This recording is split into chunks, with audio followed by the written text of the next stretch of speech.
Chennai IAS academy உங்களை அன்புடன் வரவேற்கிறது. நம்ம என்ன டாபிக்ஸ்லாம் பார்க்க போகிறோம் அப்படின்னு பார்த்தீங்கன்னா, ஒரு முக்கியமான தலைவர்கள் சரிங்களா, யூனிட் 7 அண்ட் யூனிட் 8 யூனிட் 9 இதில் இருக்குது வந்து பார்த்தீங்கன்னா முக்கியமான தலைவர்களை பற்றி பார்த்தீங்கன்னா கொஸ்டின்கள் கேட்குறாங்க. அதில் வந்து பார்த்தீங்கன்னா அந்த வரிசையில் வந்து பார்த்தீங்கன்னா நம்ம முக்கியமாக வந்து பார்த்தீங்கன்னா யார் முக்கியமான தலைவர்களை பற்றி பார்க்க போகிறோம். இதில் வந்து முக்கியமான தலைவர்கள் இன்றைக்கி பார்க்க போகிறது யார் பார்த்தீங்கன்னா ராஜாஜி பற்றி பார்க்க போகிறோம். சரி, அந்த ராஜாஜி வந்து பற்றி இந்த வீடியோவில் என்னென்ன கொடுக்குறோமோ இதுலேருந்து கம்பல்சரி பார்த்தீங்கன்னா இதை தாண்டி வெளியே போகிறதுக்கான வாய்ப்புகள், கொஸ்டின்ஸ் வந்து வெளியே போகிறதுக்கான வாய்ப்புகள் கிடையாது. சரிங்களா, நம்ம வந்து ராஜாஜி பற்றி இந்த கிளாஸில் பார்க்கலாம். சரி பாருங்கள் சார், ஃபஸ்ட்டு பாருங்கள் ராஜாஜி.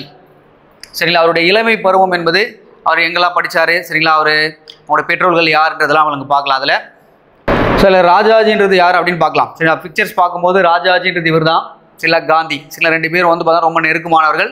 சரிங்களா, இவருடைய வாழ்க்கை வரலாறு வந்து பார்த்தா ரெண்டு பேருடைய தொடர்பு என்பது ரொம்ப மகத்தான சில விஷயங்கள்லாம் அவங்க பண்ணியிருக்காங்க. சரிங்களா, இப்போ ஃபஸ்ட்டு வந்து ராஜாஜி வந்து என்னென்ன பண்ணுறாரு பார்க்கலாம். ஃபஸ்ட்டு ராஜாஜி வந்து எப்போ பிறகுறார் அப்படின்னு பார்த்தீங்கன்னா 1978 டிசம்பர் 10. சரிங்களா, டிசம்பர் 1878. சரிங்களா, டிசம்பர் 10 அன்றைக்கி வந்து பிடிக்கிறார். சரிங்களா, ஒரு ஹியூமன் ரைட்ஸ் டே, மனித உரிமை தின அன்றைக்கி அவர் பிறந்திருக்கார். சில எந்த மாவட்டம் அப்படின்னு பார்த்தீங்கன்னா கிருஷ்ணகிரி மாவட்டம் ஒசூர் அருகே உள்ள தொரப்பள்ளியில் பிறந்தார். இவருடைய இயற்பெயர் என்னன்னு கேட்கலாம் எக்ஸாம்பிள். என்ன அவருடைய இயற்பெயர் என்னன்னு பார்த்தீங்கன்னா ராஜகோபால். சரிங்களா, அவருடைய இயற்பெயர் என்னது ராஜகோபால்.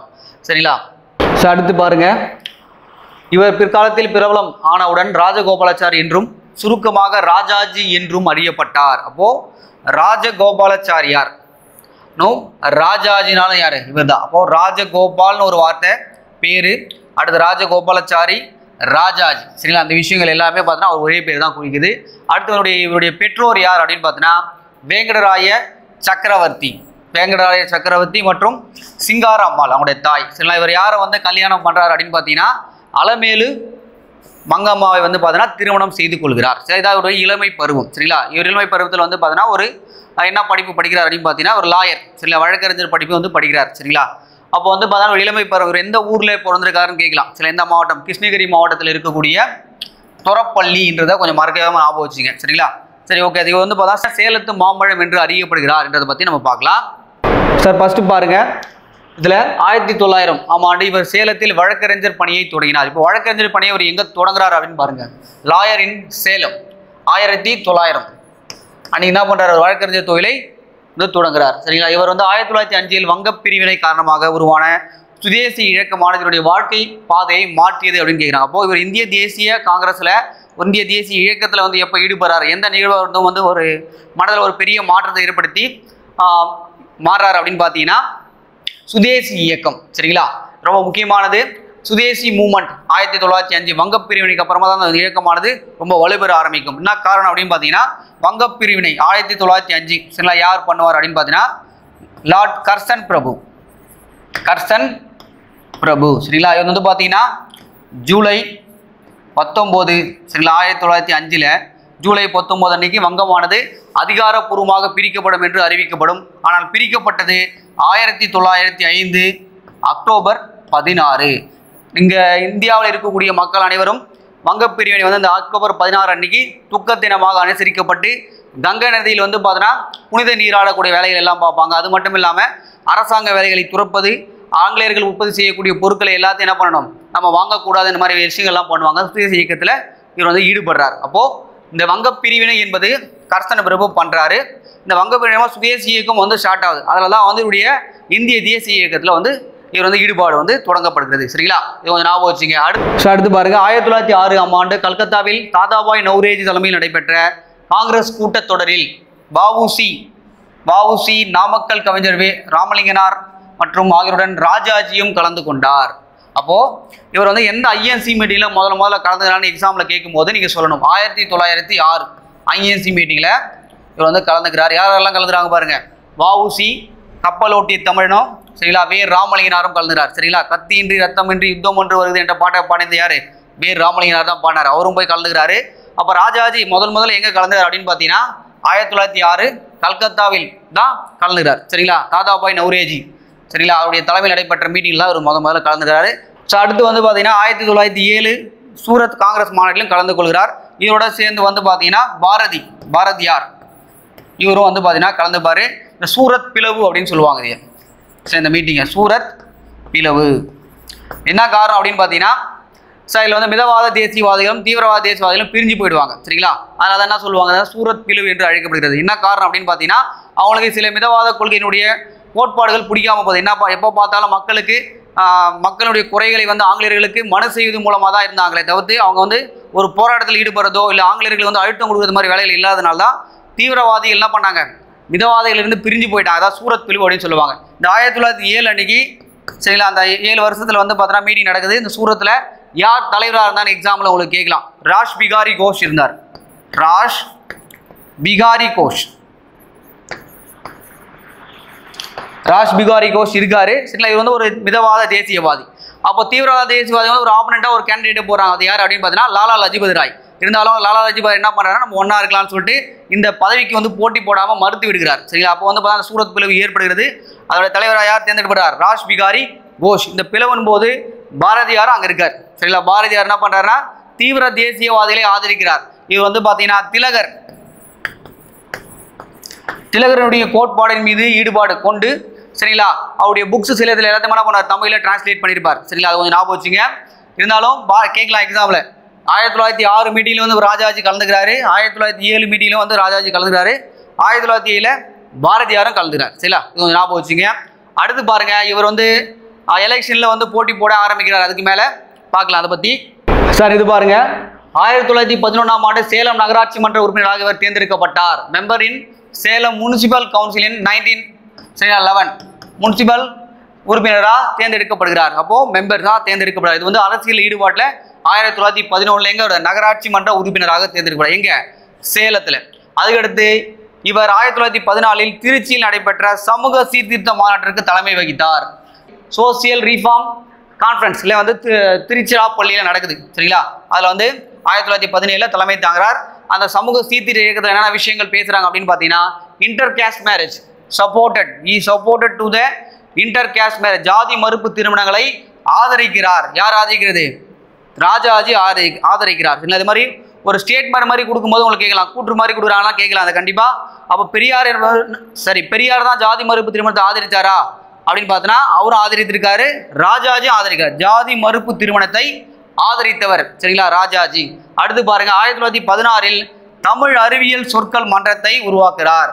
த சயின்டிஃபிக் ட்ரம் சொசைட்டி 1916 உருவாக்குறார். இது என்ன விஷயம் அப்படின்னு பார்த்தீங்கன்னா, நம்ம தமிழில் வந்து பார்த்தீங்கன்னா இந்த அறிவியல் சம்மந்தப்பட்ட சொற்கள் எல்லாத்தையும் தமிழில் புதுசாக உருவாக்கணும். இப்போ வேதியியல், தாவரியல், விலங்கியல், உயிரியல் இது மாதிரி இதெல்லாம் இருக்குது பார்த்தீங்களா. அதில் இருக்கக்கூடிய அறிவியல் சொற்களை தமிழிலும் உருவாக்கணுன்றதுக்காக தான் அந்த மன்றமானது உருவாக்கப்படுகிறது. அது மட்டும் இல்லாமல் தமிழை பயிற்று மொழியாக அறிவிக்க வேண்டும் என்ற ஒரு விஷயத்தை மட்டும் ஒரு விஷயத்தையும் இதில் சொல்கிறாங்க சரிங்களா. அது கொஞ்சம் ஞாபகம் வச்சுங்க. அடுத்து பார்க்கலாம், ராஜாஜி ஹோம் ரூல் லீக்கில் இணைந்து சேலத்தில் கழகத்தின் கிளையை தொடங்கினார் அப்படின்னு கேட்குறாங்க சரிங்களா. ஹோம் ரூல் லீக் அப்படின்னா நம்ம யார் ஞாபகம் வரும் அப்படின்னு பார்த்தீங்கன்னா அன்னிபெசன்ட் அம்மையார். இவர் தான் என்ன பண்ணாங்க, 1916 சரிங்களா 16 செப்டம்பரில் தன்னாட்சி இயக்கம் என்பதை ஓப்பன் பண்ணியிருப்பாங்க. இங்கே வந்து பார்த்தீங்கன்னா சென்னையில் ஓப்பன் பண்ணியிருப்பாங்க. யார், அன்னிபெசன்ட் சரிங்களா. அதுவே வந்து பார்த்தீங்கன்னா 1916 சரிங்களா ஏப்ரலில் வந்து பார்த்தீங்கன்னா திலகர் பம்பாயில் ஓப்பன் பண்ணியிருப்பார் தன்னாட்சி இயக்கத்தை சரிங்களா. அப்போ தன்னாட்சி இயக்கத்திலே இவர் ஈடுபடுறார். தன்னாட்சி இயக்கத்துடைய சேலத்தினுடைய கழகத்தின் கிளையை தொடர்ந்து இவர் யாருன்னு கேட்கலாம், யார், ராஜாஜி தான் இது பண்ணியிருக்காரு சரிங்களா. அது மட்டும் இல்லாமல் இவர் சேலத்தில் பண்ணியிருக்கார். அப்போது மதுரையில் யார் பண்ணாங்க, தன்னாட்சி இயக்கத்துடைய கிளை யார் இது பண்ணாங்க, ஜார்ஜ் ஜோசப் சரிங்களா. தோசாப்புத்துறைன்னு படிச்சிருப்பீங்க ஞாபகம் இருக்கா. அப்போது ஜார்ஜ் ஜோசப் தான் என்ன பண்ணியிருக்காரு, மதுரையில் அதுக்கான கிளையை தொடங்கியிருக்காரு. அப்போது ராஜாஜி ஹோம் ரூல் இயக்கத்திலையும் கலந்துருக்கார் சரிங்களா. அவர் கூற்று மாதிரி கேட்கும்போது கண்டிப்பாக கேட்கலாம். அடுத்து பாருங்க, சேலத்தில் அதனுடைய கழகத்தினுடைய கிளையை தொடங்கியிருக்கார், ஞாபகம் வச்சுங்க சரிங்களா. அடுத்து Rajaji attend the Lucknow Congress season in 1916 சரிங்களா. 1916 வந்து கலந்துருக்காருன்னு கேட்குறாங்க. இது ரொம்ப முக்கியமான ஒரு சீசன் 1916. என்ன காரணம் அப்படின்னு பார்த்தீங்கன்னா, மிதவாத தேசியவாதிகளும் தீவிரவாதிகளும் திருப்பி என்ன பண்ணுவாங்க, இந்த மீட்டிங்லாம் ஜாயின் ஆவாங்க. என்ன சொல்லுவாங்கன்னா லக்னோ காங்கிரஸ் அப்படின்னு சொல்லுவாங்க. இதனுடைய தலைவராக யார் இருந்தார் அப்படின்னு பார்த்தீங்கன்னா ஐஎன்சியுடைய தலைவராக அம்பிகா சரண்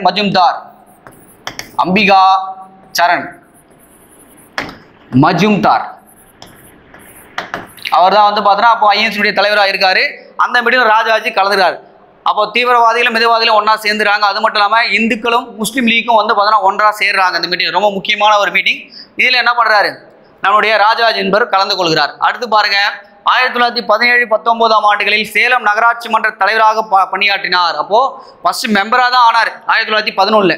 ஆனால் இப்போ வந்து பார்த்தீங்கன்னா சேலம் நகராட்சி மன்ற தலைவர், சேர்மேன் இந்த சேலம் முனிசிபல் கவுன்சில், சரிங்களா, 1917-19 வரைக்கும் இருக்கார். சரிங்களா, பணியாற்றி அங்கே சில முன்னெடுப்புகளை செய்கிறார். என்னென்ன முன்னெடுப்புகள் செய்கிறாங்கன்னு பார்க்கலாம். சார் பாருங்க, என்னென்ன முன்னெடுப்புகள் பாருங்க. தீண்டாமை ஒழிப்பு, சரிங்களா, அன்டச்சபிலிட்டி என்ன பண்ணுறாரு, அபாலிஷ் பண்ணுறாரு. அது சமபந்தி உணவு, இன்டர் கேஸ்ட் டைனிங், சரிங்களா, சமபந்தி விருந்து, அதையே வந்து ஒரு முன்னெடுப்பாக கொண்டு வராரு. பிற்படுத்தப்பட்டவருக்கான கல்வி மேம்பாடை கொண்டு வரார். எம்பிசி பிசியில் இருக்கவங்க தான் பிற்படுத்தப்பட்டவர் சொல்லுவாங்க, அவங்களுக்கான கல்வி மேம்பாட்டுகளை கொண்டு வராரு. அது மட்டும் இல்லாமல் சேலத்தில் இலக்கிய மன்றத்தையும், சேலம் இலக்கிய மன்றம் அதையும் என்ன பண்ணுறாரு, தோற்றுவிக்கிறார். சரிங்களா, அப்போ ஏகப்பட்ட வேலைகளையும் இவர் செய்கிறார்.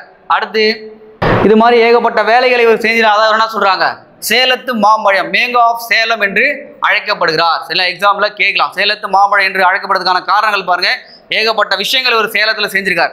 நகராட்சி மன்ற உறுப்பினர் இருந்து நகராட்சி மன்ற தலைவராக மாறி சமபந்தி உணவு முறை, சில ஜாதி மறுப்பு திருமணத்தை வந்து பார்த்தீங்கன்னா ஆதரிக்கிறாரு. அது மாதிரி ஏகப்பட்ட வேலைகள் செஞ்சதுனால என்ன சொல்றாங்க, ஒரு சேலத்து மாம்பழம் என்று அழைக்கப்படுகிறார். சரிங்களா, ஓகே சார். அடுத்து நம்ம என்ன பார்க்கலாம் அப்படின்னு பார்த்தீங்கன்னா, இவர் வந்து விடுதலை போராட்டத்தில் எப்படி ஈடுபட்டிருக்காருன்றதை நம்ம பார்க்கலாம். ஸோ அடுத்து பாருங்க, ஃப்ரீடம் சர்க்கிள், ராஜாஜோடைய பங்கு நான் பார்க்கும்போது, he became the Madras high court lawyer. Madras high court lawyer எப்போ பாரு, சென்னை உயர்நீதிமன்றத்தினுடைய வழக்கறிஞராக வந்து 1919 வந்து பார்த்தீங்கன்னா பணியாற்ற தொடங்குகிறார். சரி, ரொம்ப முக்கியமான ஒரு விஷயம். அடுத்து இவர் சென்னையில் காந்தியை சந்தித்த பின் வழக்கறிஞர் தொழிலை கைவிட்டார். பின்னர் ரவுலட் சட்டத்தில் சத்தியாகிரகத்தில் பங்கேற்றார்.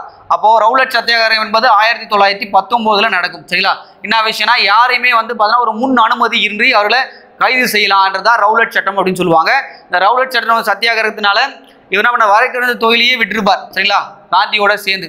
சரிங்களா, காந்தி என்ன பண்ணுவார் அப்படின்னு பார்த்தீங்கன்னா, அடுத்து ஒத்தியாமை இயக்க நான் கோஆபரேஷன் மூவ்மெண்ட் ஸ்டார்ட் பண்ணும்போது அதுக்கடுத்து சுதேசி இயக்கமாக அதில் ஜாயின் பண்ணிப்பாங்க.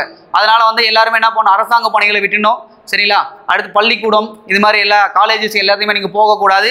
அது மட்டும் இல்லாமல் ஆங்கிலேயர்கள் விற்கக்கூடிய பொருட்களை நீங்கள் யாரும் வாங்கக்கூடாது. இது மாதிரி ஏகப்பட்ட விஷயங்கள் அவங்க சொல்லுறதுனால அந்த காந்தியினுடைய ஈர்ப்பின் காரணமாக என்ன பண்ணுவார், நம்மளுடைய வழக்கறிஞர் தொழிலையே விட்டு ராஜாஜி தன்னுடைய தேசிய இயக்கத்தில் ஈடுபட்டுக் கொள்வார். சரிங்களா, அடுத்து பார்க்கலாம். இங்கே வருவார் 1920 சென்னை மாகாணத்தில் தொடங்கிய ஒத்தியாமை இயக்கத்தில் நான் கோஆபரேஷன், சரிங்களா, மூமெண்ட் வந்து பார்த்தீங்கன்னா இவர் பங்கேற்கிறார். கோஆபரேஷன் மூமெண்ட்ல கலந்துறாரு.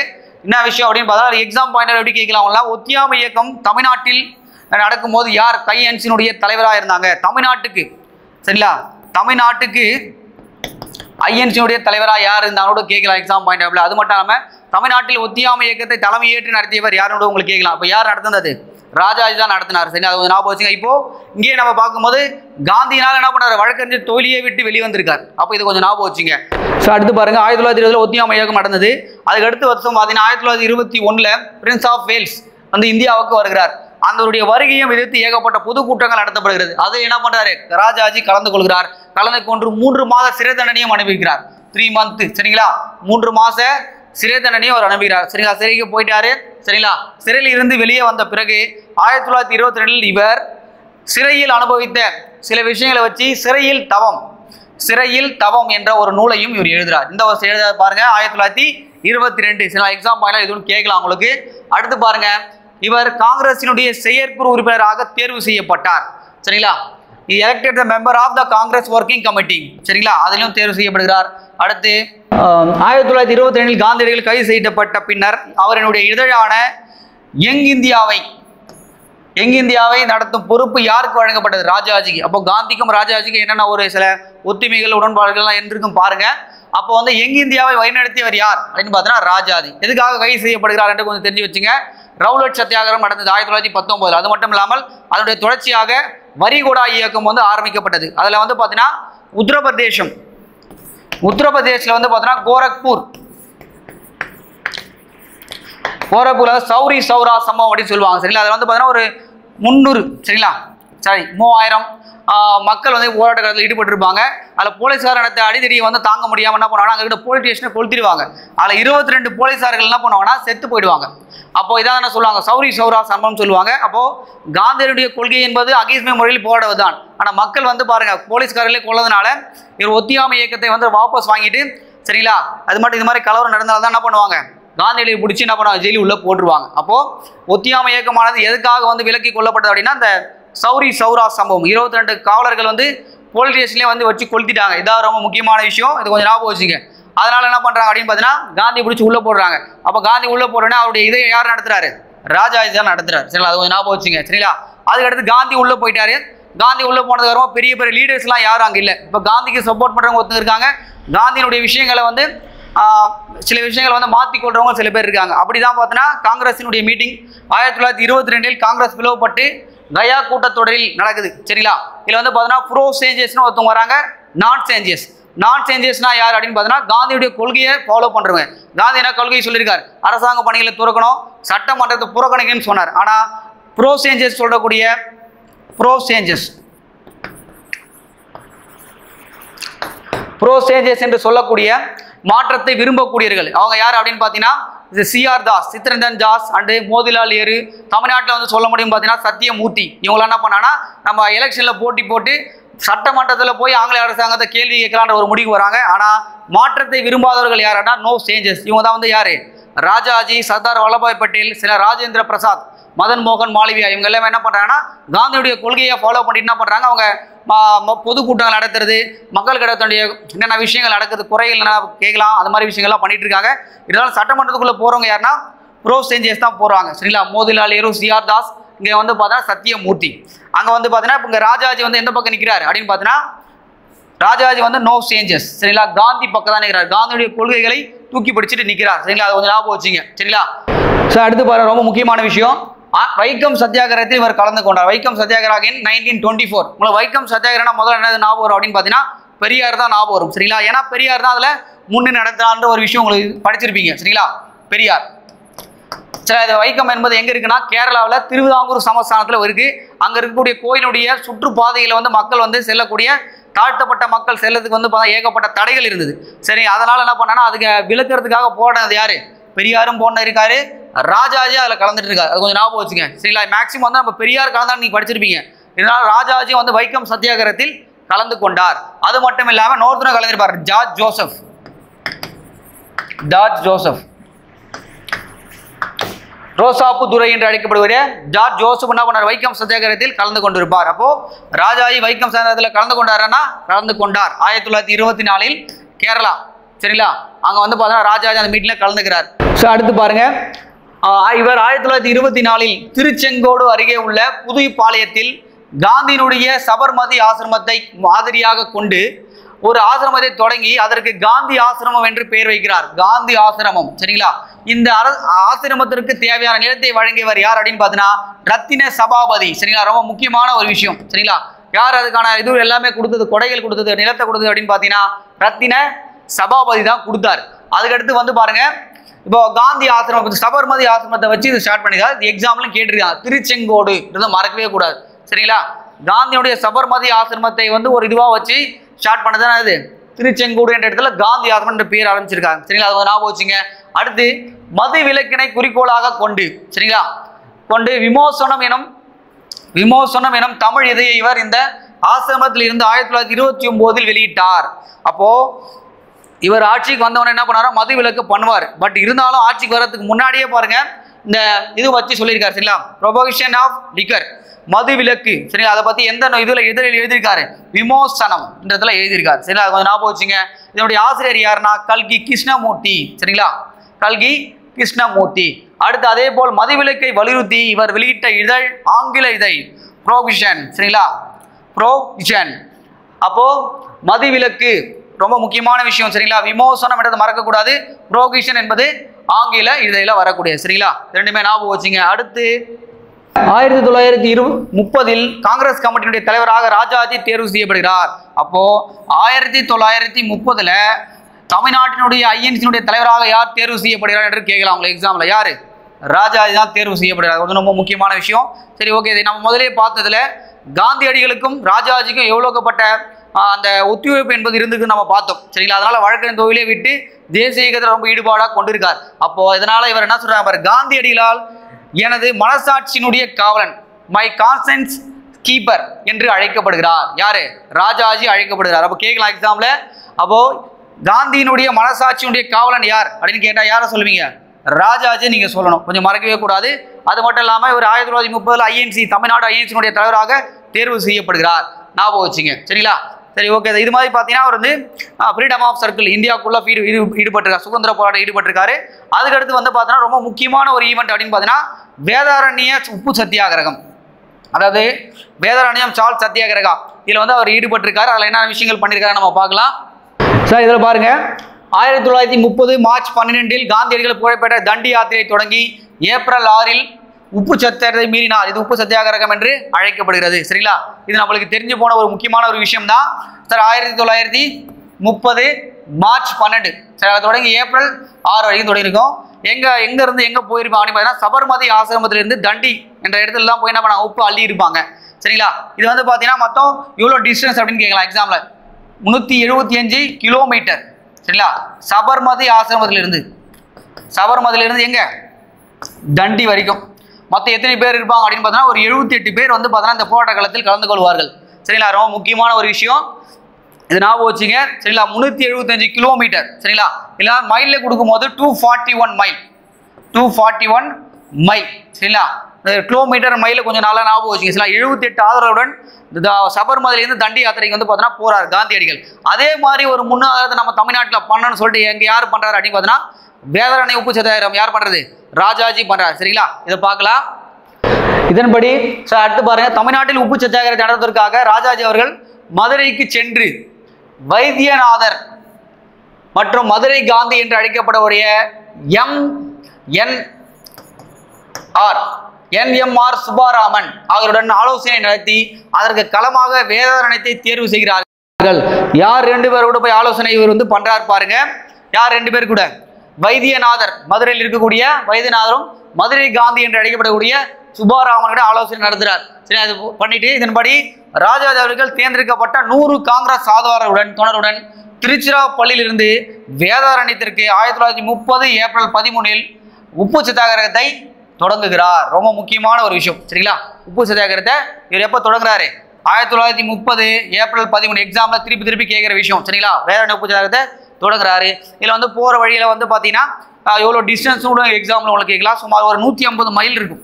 151 மைல் இல்லை 150 மைல். சரிங்களா? அந்த டிஸ்டன்ஸில் தான் வந்து பார்த்தீங்கன்னா இது இருக்குது. எழுத்தினே ஆதரவுடன் போகிறார், 100 ஆதரவுடன் போகிறார். சரிங்களா? இந்த போகும்போது வந்து பார்த்தீங்கன்னா இவங்க என்னென்ன பாட்டெல்லாம் பாடுறாங்க, அதோடைய விஷயங்கள்லாம் கோஷங்கள்லாம் ஏற்படுறாங்கன்னு பார்க்கும்போது பாருங்க, சத்தியாகிரகிகள் வழிநெடுகிலும் பாரதியார் எழுதிய அச்சமில்லை என்ற பாடலை பாடினர். சரிங்களா? அச்சம் என்பது இல்லையே அப்படின்னு சொல்லிட்டு பாரதியாருடைய பாட்டை பாடியிருக்காங்க. அது மட்டும் இல்லாமல் ரொம்ப முக்கியமான விஷயம், இந்த யாத்திரைக்கென்றே ராமக்கல் கவிஞர் வே ராமலிங்கனார் சரிங்களா கத்தியின்றி ரத்தமின்றி யுத்தம் ஒன்று வருகிறது என்ற பாடலை எழுதி கொடுத்தார். எதுக்காக எழுதி கொடுத்தார்? இந்த வேதாரண்ய உப்பு சத்தியாகிரகத்துக்காகவே இதை எழுதி கொடுத்திருக்கார். சரிங்களா? நாமக்கல் கவிஞர் ராமலிங்கனார் கத்தியின்றி ரத்தமின்றி யுத்தம் ஒன்று வருது, கொஞ்சம் ஞாபகம் வச்சுங்க. சரிங்களா? சரி, மீட்டிங் வந்து பார்த்தீங்கன்னா சத்தியாகிரகிகள் ஏப்ரல் 13 அன்னைக்கு ஸ்டார்ட் பண்ணாங்க. ஏப்ரல் 13 அன்னைக்கு ஸ்டார்ட் பண்ணாங்க. ஏப்ரல் 28 அன்னைக்கு வேதாரண்யத்தை அடைகிறாங்க. அடைந்து என்ன பண்றாங்க? தடையை மீறி உப்பை அள்ளுறாங்க. சரிங்களா? அப்போ ராஜாஜி தன்னுடன் சில சத்தியாகிரகிகளை அழைத்து கொண்டு வேதாரண்யம் அருகே உள்ள அகசியம் என்ற பள்ளி என்ற கடலோர கிராமத்தில் ஒரு உப்பளத்தை அடைந்து சட்டத்தை மீறி உப்பை அள்ளினார். அதனால தான் ராஜாஜி கைது செய்யப்பட்டார். அப்போ உங்களுக்கு எக்ஸாம்பிள் கேட்கும்போது வேதாரண்யன்றது உங்களுக்கு தெரியும். சரிங்களா? அங்க குறிப்பிட்ட இடம் அகஸ்தியம் பள்ளி என்ற வில்லேஜ், அங்கதான் உப்பை அவர் வந்து அள்ளுறார். சரிங்களா? அப்போ வேதாரண்ய உப்பு சத்தியாகிரகம் ஒரு சுமார் 1.5 மாத காலம் நீடித்தது. சரிங்களா? கேட்கலாம், ஏப்ரல் 13 இது ரொம்ப கம்மியாக தான் சார் இருக்குன்னு கேட்கலாம். இல்லை, அதுக்கடுத்து ஏகப்பட்ட இடங்களில் தமிழ்நாட்டில் உப்பு சத்தியாகிரகம் நடைபெற்றது. சரிங்களா? வேதாரண்ய உப்பு சத்தியாகிரகத்தில் கலந்து கொண்ட ஒரு முக்கியமான தலைவர்கள் யாருன்னு பார்க்கும்போது சரிங்களா சர்தார் வேதரத்னம், TSS ராஜன், சரிங்களா, அடுத்து ருக்குமணி லட்சுமிபதி, S.C. சுவாமிநாதன். சரிங்களா? இந்த TSS ராஜனை பற்றி சொல்லணும் அப்படின்னு பார்த்தீங்கன்னா இவர் தான் தமிழ்நாட்டினுடைய 1940 தனிநபர் சத்தியாகிரகம் நடந்திருக்கும். தமிழ்நாட்டில் தனிநபர் சத்தியாகிரகம் நடைபெற்று முதலில் கைதானவர் யாருன்னு கேட்கலாம் உங்களுக்கு. யாரு? இந்த ராஜன். தனிநபர் சத்தியாகிரகத்தில் முதல் தனிநபர் சத்தியாகிரகம் தனிநபர் சத்தியாகிரகத்தில் கைது செய்யப்பட்ட முதல் தமிழ்நாட்டை சேர்ந்தவர் யார் அப்படின்னு பார்த்தீங்கன்னா TSS ராஜன். அப்போ தனிநபர் சத்தியாகிரகம் முதல் நம்ம யார் ஞாபகம் வரும்னா ஆச்சாரிய வினோபாவை தான் ஞாபகம் வரும். ஆனால் தமிழ்நாட்டிலும் சொல்லும் போது யாரை சொல்லணும்? TSS ராஜனை நீங்கள் சொல்லணும். இந்த ருக்குமணி லட்சுமிபதி தான் வந்து பார்த்தீங்கன்னா தமிழ்நாட்டில் உப்பு சட்டத்தை மீறி உப்பை அள்ளி கைது செய்யப்பட்ட முதல் பெண் யாரு? இவங்க தான், ருக்குமணி லட்சுமிபதி. சரிங்களா, நல்லா ஞாபகம் வச்சுங்க. சரிங்களா, அடுத்து பார்க்கலாம். சார் இது மாதிரி ஈடுபாடுகள்லாம் இவர் பண்ணதுனால இவர் என்ன பண்ணுறாங்க பாருங்க. அதுக்கடுத்து உங்களுக்கு உப்பு சட்டத்தை பற்றி வேற கேட்கும் போது டி பிரகாசம். சரிங்களா, இவர் வந்து சென்னையில் இருக்கக்கூடிய உதயவனம் என்ற இடத்துல பண்ண உப்பு சட்டத்தை நடத்திருப்பார். உதயவனத்தில் நடத்திருப்பார். சரிங்களா, நீங்கள் இதை படிச்சிருக்கலாம்.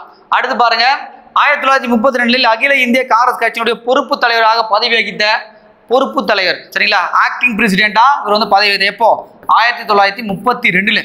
சரிங்களா, இவர் வந்து தலைவராக ஆகல, இருந்தாலும் ஒரு பொறுப்பு தலைவராக இங்கே இருந்திருக்கார். சரிங்களா, அடுத்து ராஜாஜி 1932 செப்டம்பர் 24 பூனா ஒப்பந்தம் கையெழுத்தாக முக்கிய பங்காற்றினார். இதில் கையெழுத்திட்டவர்கள் யார்? பூனா ஒப்பந்தம்னா காந்தி மற்றும் அம்பேத்கர் தான் கையெழுத்து போட்டாங்க. சரிங்களா, அப்போ இந்த பூனா ஒப்பந்தத்தில் என்ன விஷயங்கள் நடக்கும் அப்படின்னு பார்த்தீங்கன்னா, சார் இந்த பூனா ஒப்பந்தம் உங்களுக்கே தெரியும். சரிங்களா, காந்திக்கு அம்பேத்கர் ஏற்பட்ட விஷயம். ஏன்னா காந்தி என்ன கேட்பார் அப்படின்னு பார்த்தீங்கன்னா, 3வது வட்ட மேசை மாநாடு முடியும். எப்போ முடியும்? 1900 ரவுண்ட் டேபிள் கான்ஃபரன்ஸ் சொல்லுவாங்க பார்த்தீங்களா. 1932 தேர்ட் ரவுண்ட் டேபிள் கான்ஃபரன்ஸ் 3வது வட்ட மேசை மாநாடு என்ன கேட்பார் அப்படின்னு பார்த்தீங்கன்னா, எங்களுக்கு தாழ்த்தப்பட்ட மக்களுக்கு தனி இடஒதுக்கீடே அவர் கேட்பார். சில தனி தொகுதிகளை கொடுங்க அப்படின்னு கேட்கும்போது காந்தி என்ன பண்ணுவார் பார்த்தீங்கன்னா, ஏற்கனவே வந்து இந்தியாவில் இந்துக்களும் முஸ்லீம் ஏற்கனவே பிரிச்சிட்டாங்க. இன்னும் பார்த்தீங்கன்னா இந்துக்கள் இருக்கக்கூடிய தாழ்த்தப்பட்ட மக்கள் நீங்கள் தனியாக பிரிக்காதுன்னு சொல்லிட்டு அம்பேத்கரிடம் முறையிடுறார். சரிங்களா, அதனால என்ன பண்ணுறாருன்னா அம்பேத்கருக்கும் காந்திக்கும் முரண்பாடு இருக்குது. இதனால காந்தி என்ன பண்ணால் கோவிச்சிட்டு போய் உண்ணாவிரதம் கூட இருக்கார். சாகிற மாதிரி உண்ணாவிரதம் இருக்காரு இரவோடா சரியில்லை. இதனால என்ன நடக்குதுன்னா அம்பேத்கர் வந்து பயந்து போய் ஒரு உடன்படிக்கை போடுறாங்க. என்ன உடன்படிக்கை போடுறாங்க அப்படின்னு பார்த்தீங்கன்னா, உங்களுக்கு வந்து தனி தொகுதிகள் எத்தின்னு இருக்கு, 71 தொகுதி தான் இருக்கு. சரிங்களா, காந்தி என்ன சொல்றாரு அப்படின்னு பார்த்தீங்கன்னா, உங்களுக்கு நான் 148 தொகுதியில் நான் தரேன், 148 தொகுதியில் நான் தரேன், நீங்கள் எங்கள் கூட இருங்க. ஏன்னா இந்தியாவானது இந்து முஸ்லீம்களாக பிளவுபட்டு போச்சு. இன்னும் இருக்கக்கூடிய இந்துக்களுக்குள்ளேயே தாழ்த்தப்பட்ட மக்களை நீங்கள் பிரிக்காத என்ற மாதிரி காந்தியுடைய எண்ணம். ஆனால் அம்பேத்கருடைய எண்ணம் என்பது தாழ்த்தப்பட்ட மக்களுடைய உரிமைக்காக அவர் போராடுறதுக்காக அவருடைய விஷயத்தில் பார்க்கும்போது அம்பேத்கருடைய கருத்து என்பது ரொம்ப நியாயமான ஒரு விஷயம். சரிங்களா, என்ன காரணம் அப்படின்னா, ஒடுக்கப்பட்ட மக்கள் அவங்க வந்து பார்த்தீங்கன்னா ஒரு அரசியல் அங்கீகாரம் வந்து பெற வேண்டும் என்று ஆசைப்பட்டார் அம்பேத்கர். ஆனால் காந்தி என்ன சொல்றாருன்னா, நீ இன்னும் பிளவுபட்டு போவாதீங்க அப்படின்னு சொல்லிட்டு ஒரு ஆசைப்படுறாரு. அதனால அவர் கேட்டக்கூடிய 71 தொகுதிகள் இருந்து 148 தொகுதியை நான் கொடுக்குறேன், உங்களுக்கு கூட்டு தொகுதிகள் இடஒதுக்கீடாக கொடுத்து நான் கொடுக்குறேன் அப்படின்னு சொல்லிட்டு காந்தி ஒத்துக்கிறார். இதுதான் பூனா ஒப்பந்தம் சொல்லுவாங்க. அந்த பூனா ஒப்பந்தமானது கையெழுத்தாவது முக்கியமான காரணமாக இருந்தவர் யார் அப்படின்னு பார்த்தீங்கன்னா, யாரு? இந்த நம்மளுடைய ராஜாஜி தான் இருந்திருக்காரு. சரி, அதை ஞாபகம் வச்சுங்க. சரிங்களா, சார் அடுத்து பாருங்க, ராஜாஜி தனது மகள் லட்சுமியை காந்தியுடைய மகன் தேவதாஸ் காந்திக்கு திருமணம் செய்து கொடுத்தார். பாருங்க சார், ராஜாஜிக்கும் வந்து பார்த்தீங்கன்னா காந்திக்கு என்னென்ன சில இதெல்லாம் நடந்திருப்பாரு பாருங்க. தன்னுடைய மகள் லட்சுமியை தேவதாஸ் காந்திக்கே வந்து பார்த்தீங்கன்னா மனம் முடித்து கொடுத்துருக்கிறார். சரிங்களா, அந்த அளவுக்கு அவங்க ஒரு ஒத்துமையாக இருந்திருக்காங்க, நல்ல ஒரு ஃப்ரெண்டு சர்க்கிளாக இருந்திருக்காங்க. சரிங்களா, அடுத்து பார்க்கும்போது 1935 திருச்செங்கோட்டில் ஆதி திராவிடர் மாணவர்களுக்கான ஒரு புதிய விடுதியை கட்டினார். சரிங்களா, தாழ்த்தப்பட்ட மக்களுக்காக ஒரு விடுதியை எங்க கட்டுறாரு? திருச்செங்கோட்டில் கட்டுறாரு. சரிங்களா, சரி ஓகே சார். அடுத்து பார்க்கலாம், இது வந்து ஆட்சி அமைக்கிற உடைய முறைகளை பார்ப்போம். அடுத்து சார் அடுத்து பாருங்க, formation of the government is the first time. அப்போ இந்திய அரசு சட்டம் 1935 இந்தியன் கவர்மெண்ட் ஆக்ட். சரிங்களா, 1935 படி 1937 எலெக்ஷன் நடக்குது சென்னை மாகாணத்தில். அதில் காங்கிரஸ் வந்து கட்சி ஆனது முதலாக போட்டிட்டு. ஏன்னா 1920 எலெக்ஷனில் நீதி கட்சி 1937 வரைக்குமே அவங்க தான் இருப்பாங்க. அதுக்கடுத்து என்ன பண்ணுவாங்க, இவர் வந்து போட்டி போட்டு உள்ளே வருவார். இப்போ இதில் மொத்தம் இருக்கக்கூடிய 215 சீட்டில், சரிங்களா, டோட்டல் சீட்டில் 159 இடங்களை வந்து பார்த்தோன்னா வின் பண்ணி இவருடைய அமைச்சரவை என்பது 1935 ஜூலை 15 அன்று முதலமைச்சர் ஆனார். எக்ஸாம்பிள் கேட்கலாம். சரிங்களா, 1937 ஜூலை 15. சரிங்களா, காமராஜனுடைய பிறந்த நாளான கல்வி தினம் வச்சு ஞாபகம் வச்சுங்க. ஜூலை 15 இதை வந்து ஸ்டார்ட் பண்ணுறாங்க. சரிங்களா, அவருடைய அமைச்சரவை ஸ்டார்ட் பண்ணுறாங்க. முதல்ல உள்ள வந்து என்ன பண்ணுறாரு அப்படின்னு பார்த்தீங்கன்னா, 1938 விவசாய கடன் தள்ளுபடி அக்ரிகல்ச்சர் டிஃபெக்ட் ரிலீஃப் ஆக்ட். சரிங்களா, அதை கொண்டு வரார். சரிங்களா, கொண்டு வந்து பார்த்தீங்கன்னா விவசாய மக்களுடைய துயர்களை வந்து போகிறார். விவசாய கடன்கள் எல்லாத்தையுமே தள்ளுபடி பண்ணுறார். சரிங்களா, அடுத்து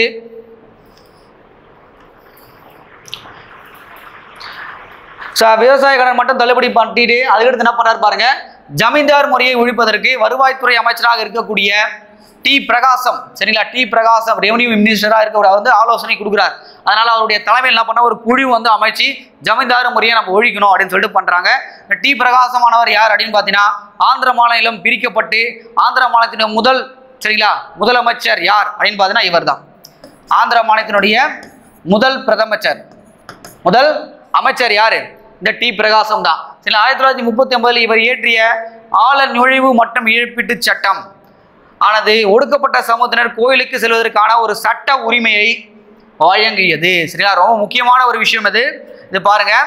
1938 சரிங்களா, 1939 சரிங்களா, மறக்கவே கூடாது. டெம்பிள் என்ட்ரி அத்தாரிசேஷன் அண்ட் இன்டிமெண்டி ஆக்ட் சரிங்களா, ஒடுக்கப்பட்ட சமூகத்தினர் கோயிலுக்கு செல்வதற்கான சட்ட உரிமையை கொடுக்குறாங்க. வைத்தியநாதர், மதுரை வைத்தியநாதர் எல்.என். கோபாலசாமி ஆகியோர் மதுரை மீனாட்சி அம்மன் கோவிலில் இதனை நடைமுறைப்படுத்தினர்.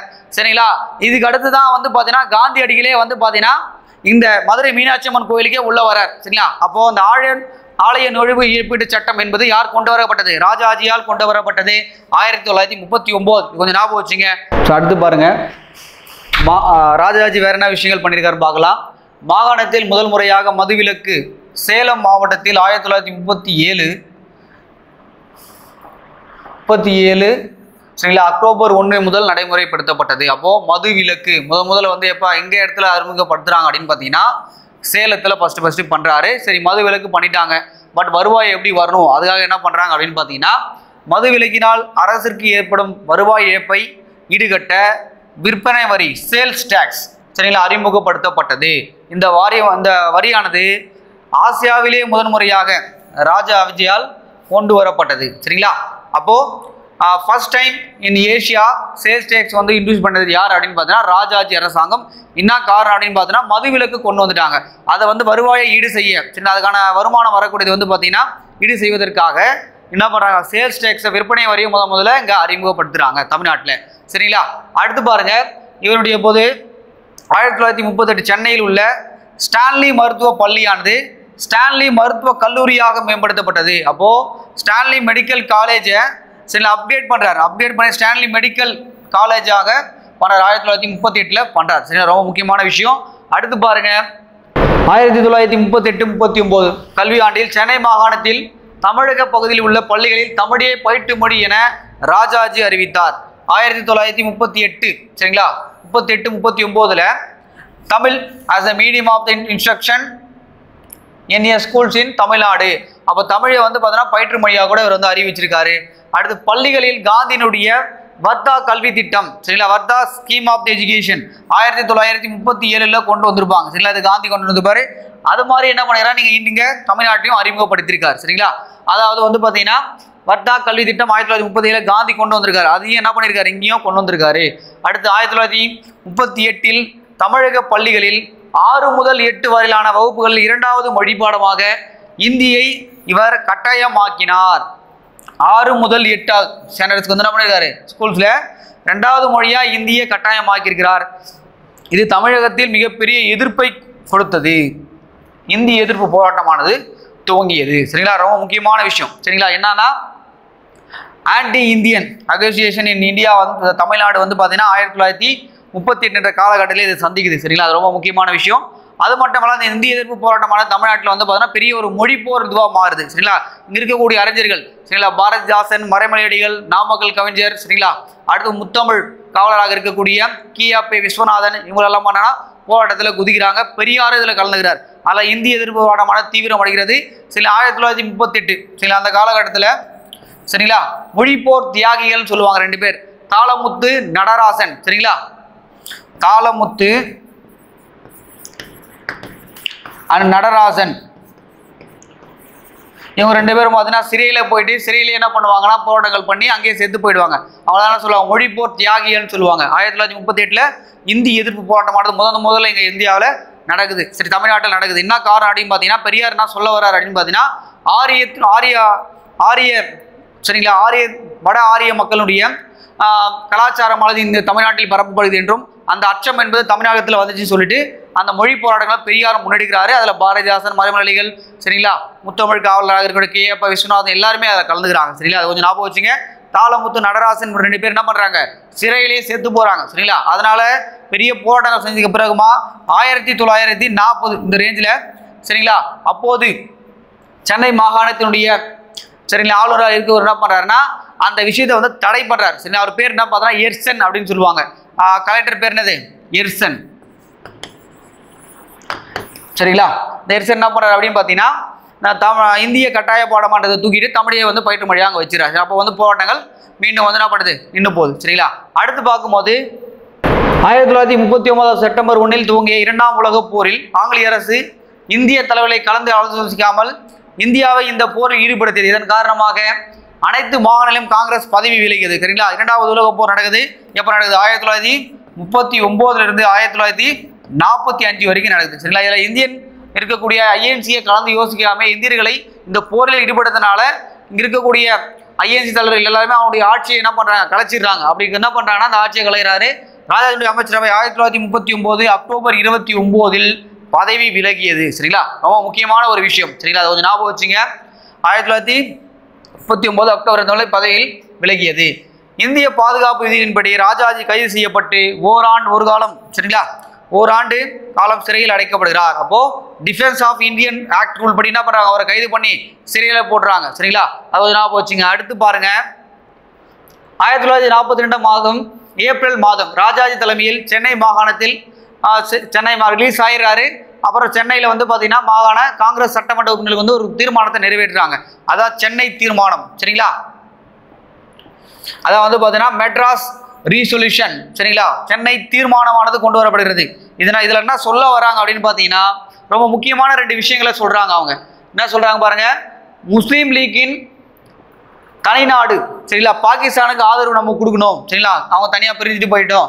அது மட்டும் இல்லாமல் மத்தியில் தேசிய அரசாங்கம் சரிங்களா, மாநிலங்களில் கூட்டாட்சி அரசாங்கம் அமைய வேண்டும் என்று சென்னை சொல்யூஷன்ல வந்து பார்த்தீங்கன்னா பேசுறாங்க. ஆனால் வந்து பார்த்தீங்கன்னா அந்த விஷயமானது காந்திக்கு பிடிக்கல. இவர் இந்த மாதிரி விஷயங்கள் பேசும்போது என்ன பண்றாரு அப்படின்னு பார்த்தீங்கன்னா காந்தியடிகள் 1942 பார்த்தீங்கன்னா வெள்ளையினை வெளியேற இயக்கத்தை ஸ்டார்ட் பண்றாங்க. இல்லையா, யூத் இந்தியன் மூவ்மெண்ட் வந்து 1940 ஸ்டார்ட் பண்ணும்போது இது ராஜாஜிக்கு பிடிக்கல.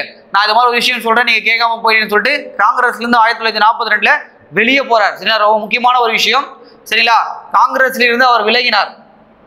என்ன ரீசனுக்காக விலகினார்னா புரிஞ்சுங்க. சரிங்களா, காங்கிரஸ்ல இருந்து வெளியேறுகிறார் 1942. அதுக்கடுத்து பார்த்தீங்கன்னா ஒரு ஃபார்முலா அவர் கொண்டு வர சிஆர் ஃபார்முலா. என்ன ஃபார்முலா பாருங்க, சிஆர் வழிமுறை அப்படின்னு சொல்லுவாங்க. இதில் பார்த்தீங்கன்னா 2 விஷயங்கள் திருப்பி சொல்றாரு இவர். திருப்பி என்ன பாருங்க, 2 விஷயம் சொல்லும் போது திருப்பி 2 விஷயம் அவர் சொல்றாரு. முஸ்லீம்களினுடைய தனிநாடு கோரிக்கையை காங்கிரஸ் ஏற்றுக்கொள்ள வேண்டும். சரிங்களா, கண்டிப்பா நீங்க ஏற்றுக்கணும். அதுக்கடுத்து பார்த்தோன்னா முஸ்லீம் லீக் இந்திய விடுதலைக்கு காங்கிரஸுடன் ஒத்துழைக்க வேணும்னு சொல்லிட்டு 2 விஷயத்தை அவர் சொல்றாரு. இந்த 2 விஷயத்தையுமே பார்த்தோன்னா முகமது ஜின்னாவும் சரிங்களா காந்தி ஏற்றினே ஆகணுன்ற ஒரு முடிவு வருது. சரிங்களா, கடைசியில் வந்து பார்த்தீங்கன்னா இது மாதிரிலாம் சொன்னதுக்கு அது ஏற்றுனதுக்கு அப்புறமா காங்கிரஸ் இவர் திருப்பி 1945 ஐஎன்சியில் வந்து ஜாயின் பண்ணுறாரு. அப்போ 1942 வந்து பார்த்தோன்னா ஐஎன்சி விட்டு வெளியே போறாரு. சரிங்களா, திருப்பி 1945 ஐஎன்சிக்கு திருப்பி வராரு. காரணம் வந்து பார்த்தீங்கன்னா அவருடைய கோரிக்கைகள் வந்து இங்கே ஏற்றுக்கொள்ளப்படுகிறது. அதனால தான் திருப்பி வராரு. ஃபர்ஸ்ட் அவருடைய கோரிக்கைகள் ஏற்றுக்கொள்ளப்படவில்லை, அதெல்லாம் வெளியே போறாரு. சரிங்களா, இது கொஞ்சம் ஞாபகம் வச்சுங்க. சரி, ஓகேங்களா. அதுக்கடுத்து வந்து பார்த்தீங்கன்னா இவர் ஏன் சாணக்கியர் என்று அழைக்கிறாங்க அப்படின்னு ஒரு விஷயத்தை நம்ம பார்க்கலாம்.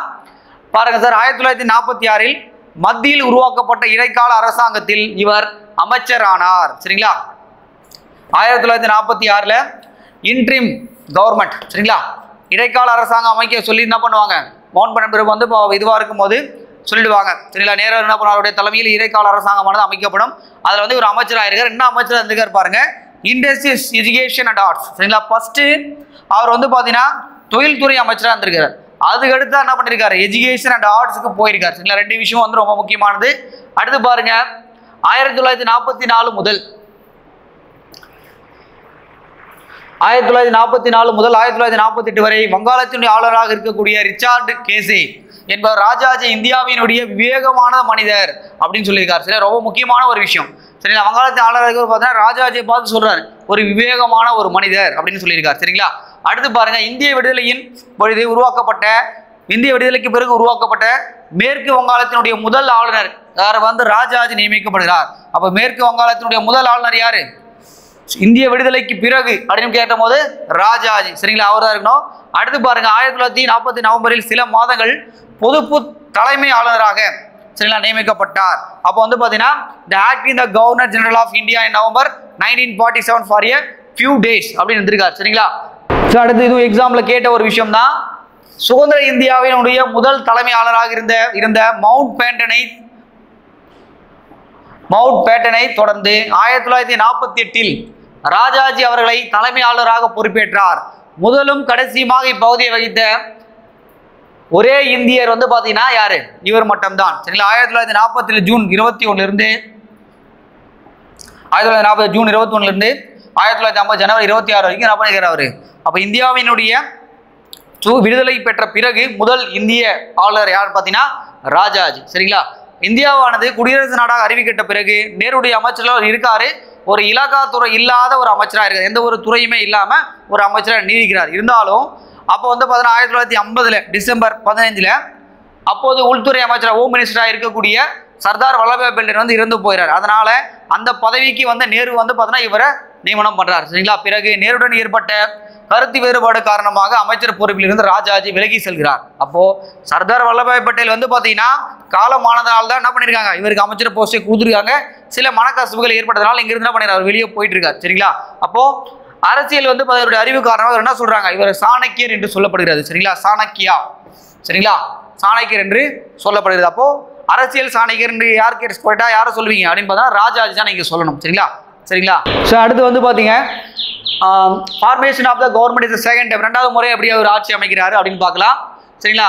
அடுத்து வந்து பாருங்க 1952 சென்னை மாகாண சட்டமன்ற தேர்தலுடைய முடிவில் எந்த கட்சிக்கு பெரும்பான்மை கிடைக்காத பொழுது அப்போதைய மாகாண ஆளுநர் கட்சி பிரகாசவினுடைய அழைப்பில் பேரில் சில கட்சிகளுடைய கூட்டினுடைய 1952 ஏப்ரல் மாதம் முதலமைச்சராக ராஜாஜி பொறுப்பேற்கிறார்.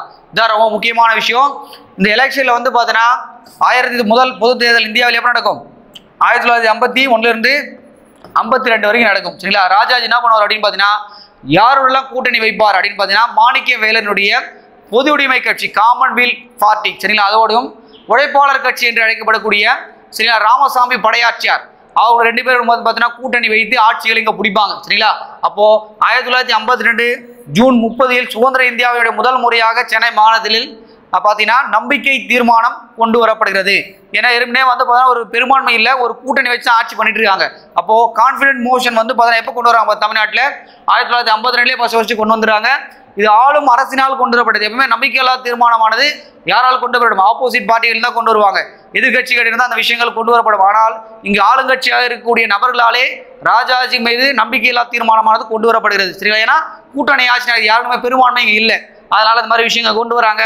அப்போ நம்பிக்கையில்லா தீர்மானம் பெரும்பாலும் எதிர்கட்சியினால் தான் கொண்டு வரப்படும், ஆப்போசிஷன் பார்ட்டியால் தான் என்ன பண்ண முடியும், இது கொண்டு வரப்படும். சரிங்களா. அப்போ இவர் மேலே கொண்டு வரப்படுகிறது. அதில் வந்து பார்த்தீங்கன்னா மேக்சிமம் ராஜாஜி வந்து பார்த்தீங்கன்னா அதில் ஆதரவுடன் பார்த்தீங்கன்னா வெற்றி பெற்று வருவார். சரிங்களா. அடுத்து வந்து பார்த்தீங்கன்னா ரொம்ப முக்கியமான ஒரு சில சட்டங்கள்லாம் கொண்டு வர அந்த ஆட்சி காலத்தில் 1952 இவர் கொண்டு வரப்பட்ட பண்ணையால் பாதுகாப்பு சட்டம். சரிங்களா. பண்ணையால் ப்ரொடெக்ஷன் ஆக்ட். சரிங்களா. 1952 சரிங்களா ஆனது தஞ்சை மாவட்ட விவசாயிகளுக்கு குத்தகை நிலத்தின் மீது இருந்த உரிமையை உறுதி செய்தது. சரிங்களா. தஞ்சை மாவட்டத்தில் இருக்கக்கூடிய விவசாயிகளுக்கு நல்லது செய்வதற்காக கொண்டு வர பண்ணையால் ப்ரொடெக்ஷன் ஆக்ட் 1952 ஒரு விஷயத்தை கொண்டு வராரு. அடுத்து ஒரு விஷயம் கொண்டு வர்றாரு பாருங்க. இவருடைய ஆட்சியில் நெசவு தொழில் சரிங்களா ரொம்ப முன்னேற்றம் அடைந்தது. சரிங்களா. டெக்ஸ்டைல் சரிங்களா weaving traditional textile weaving are ஸ்லோல்டு பார்த்தீங்கன்னா என்னென்ன விஷயம் கொண்டு வர்றாரு பாருங்க. நெசவாளர் கூட்டுறவு சங்கம் கோஆபரேட்டிவ் சொசைட்டி இங்கே கொண்டு வர்றாரு. சரிங்களா. நெசவாளர்களுக்காக கொண்டு வர்றாரு. அடுத்து கைத்தறி குழுமங்கள் சரிங்களா ஹேண்ட்லூம்ஸ் போர்ட்ஸை ஏற்படுத்துறார். அடுத்து பாருங்க கதர் கிராம கைத்தொழில் ஆணையத்தையும் பலப்படுத்துகிறார். சரிங்களா. அடுத்து இதன் ராஜாஜினுடைய இது மாதிரி விஷயங்கள்லாம் பண்றதுனால ராஜாஜினுடைய காலமானது கைத்தறி நெசவாளர்களினுடைய பொற்காலம் என்று அழைக்கப்படுகிறது. Golden age of the handloom weavers. சரிங்களா. ரொம்ப முக்கியமான ஒரு விஷயம். அப்போ கைத்தறி நெசவாளர்களுடைய பொற்காலம் என்று அழைக்கப்படுவது எதுனா ராஜாஜினுடைய ஆட்சி காலத்தால் என்றது ஞாபகம் வச்சுங்க. அடுத்து பாருங்க இவருடைய ஆட்சியில் 1953 வந்து பார்த்தீங்கன்னா தமிழ்நாட்டிலிருந்து சென்னை மாகாணத்திலிருந்து ஆந்திராவானது பிரிக்கப்படும். சரிங்களா. எப்போ பிரிக்கப்படும் அப்படின்னு பார்த்தீங்கன்னா 1953 சரிங்களா அக்டோபர் 1 அன்னைக்கு பார்த்தீங்கன்னா ஆந்திராவை தனியாக பிரிச்சுட்டு போயிடுவாங்க. இருந்தாலும் அவங்களுக்கு தலைநகரமானது கர்னூல் என்று அறிவிக்கப்படுகிறது. ஆனால் அவர்கள் என்ன கேட்பாங்க அப்படின்னு பார்த்தா சென்னை எங்களுக்கு கொடுங்கன்னு கேட்பாங்க.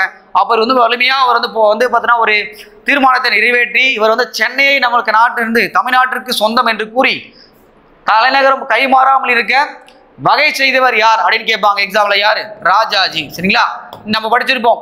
மாப்போ சிவஞானம். சரிங்களா, மாப்போ சிவஞானம் என்ன பண்ணிருப்பார்? திருத்தணியை மீட்டிருப்பார். அதே மாதிரி நீங்க தெற்கிழக்கின்னு போனீங்கன்னா கன்னியாகுமரி மாவட்டம். சரிங்களா, திருவாங்கூர் சமாசாரத்திலிருந்து சில 4 முக்கியமான கிராமங்கள்லாம் இணைத்து கன்னியாகுமரி மாவட்டம் நம்ம தமிழ்நாட்டோட இணைக்கப்பட்டிருக்கும். அது வந்து பார்த்தீங்கன்னா மார்சல் நேசிமணி அதுக்கு பாடப்பட்டிருப்பார். ஆனால் சென்னையானது நம்மளோட தலைநகரம் என்பது அவங்களுக்கு போகக்கூடாதுன்னு சொல்லிட்டு தீர்மானம் நிறைவேற்றப்பட்டது யாருடைய ஆட்சி காலத்தில்? ராஜாஜியுடைய ஆட்சி காலத்தின்றதை மறக்கக்கூடாது. சரிங்களா, ரொம்ப முக்கியமான ஒரு விஷயம். அடுத்து இவர் வந்து பார்த்தீங்கன்னா சில கல்வி சீர்திருத்தங்களை கொண்டு வர, அதனால தான் எதிர்ப்பு கிளம்புகிறது. அதை பார்க்கலாம் நம்ம. சரி, இவர் வந்து பார்த்தீங்கன்னா தொடக்க கல்வி திட்டம். சரிங்களா, அந்த modified the scheme of the elementary education ஒரு சிஸ்டத்தை அங்கே கொண்டு வராரு. அப்போ கல்வி அமைச்சரா யார் இருக்காங்க எக்ஸாம் ஃபைனல் கேட்கும்போது நீங்க என்ன சொல்லணும் அப்படின்னு பார்த்தீங்கன்னா அமைச்சர் சி சுப்பிரமணியம் தான் இருக்கார். இவர் என்ன சொல்ல வர்றாரு அப்படின்னு பார்த்தீங்கன்னா மாணவர்கள் வந்து பார்த்தீங்கன்னா ஒரு 4 மணி நேரம் படிக்கணும். அடுத்து இருக்கக்கூடிய மெச்சூர் டைம்ல வந்து பார்த்தீங்கன்னா அவங்க ஏதோ ஒரு கைவினை பொருட்களினுடைய செய்யறது கற்றுக்கணும் அப்படின்னு சொல்லிட்டு ஒரு விஷயத்தை கொண்டு வரார்.